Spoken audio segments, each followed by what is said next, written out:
Let's see how we can implement the Heapify algorithm. In this video, I'm going to implement this in a separate class, but in an interview, you probably have to do this on a whiteboard. There, you don't have to worry about creating a class. You simply design the function or the functions that you need, okay? So let's add a new class here. I'm going to call this max heap to distinguish it from the existing heap class. Now, in this class, I'm going to declare a public static void method called Heapify, and we give it an integer array.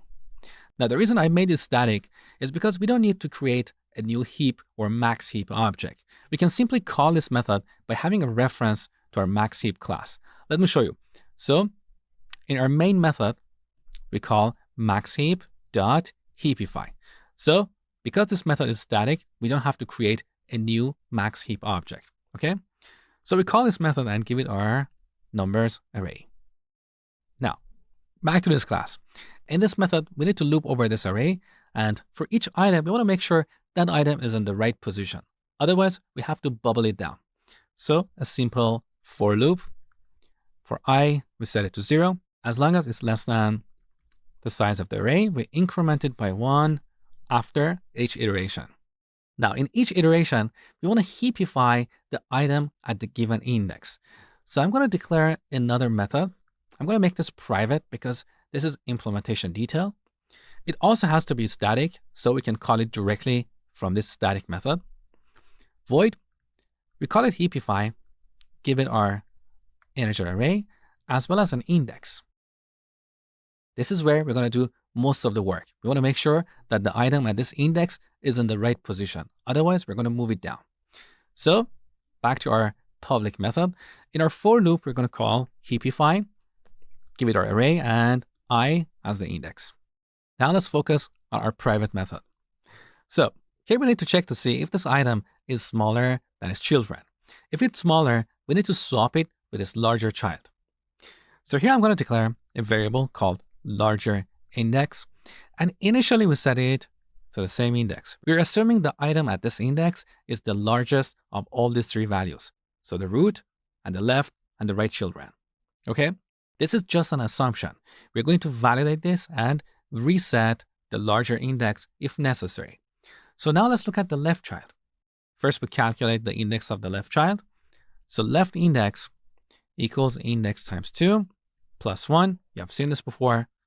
Now, if the item that we have at the left index, so array of left index, is greater than the item that we have at the larger index, so array of larger index, then we need to reset the larger index to the left index because this item is greater.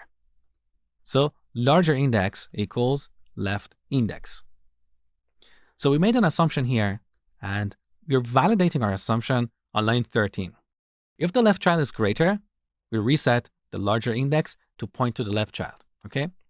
Now, as we calculate the left index, it is possible that this value falls outside the range of the array.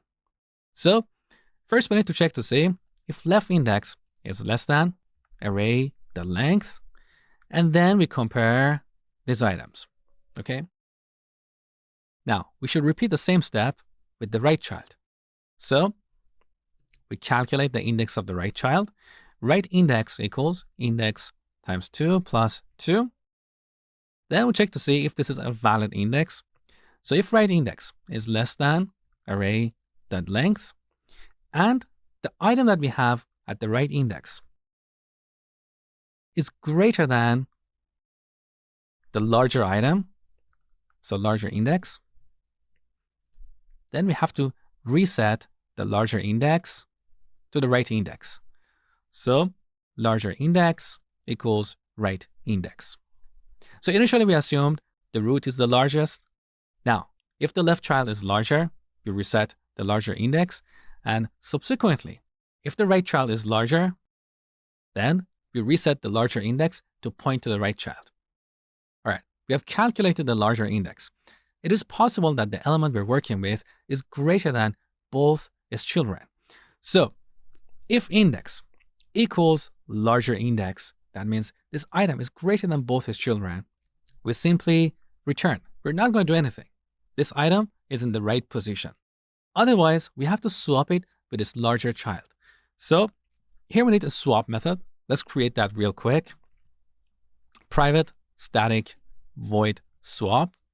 We give it an integer array and 2 indexes, first and second. This is pretty straightforward. So we declare a temp, set it to array of first.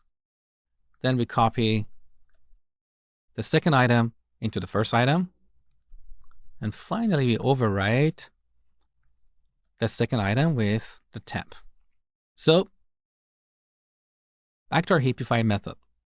Here we call the swap method, give it our array, as well as these 2 indexes, index and larger index. Now, we need to recursively repeat this step and go down the subtree. So we call the Heapify method, give it our array, and as the index, we're going to use the larger index because the item that we had at this index is now at this index. So we start from here and we recursively go down this tree until this item is in the right position. So at some point, that item is going to be greater than both its children. So our recursion will terminate here. Okay, that's all you had to do. Now let's test our implementation. So back to the main class. We have heapified our array. So let's print it on the console. Arrays the 2 string numbers. So now the 8 is the root of our heap. And as you can see, it's greater than both its children. Now 3 and 1 are the children of the 4, and they're both smaller than the 4. Similarly, 2 is the left child of the 5, and it satisfies the heap property. So this is how we implement the Heapify algorithm. But this implementation is not optimal. In the next video, I'm going to show you how to optimize this.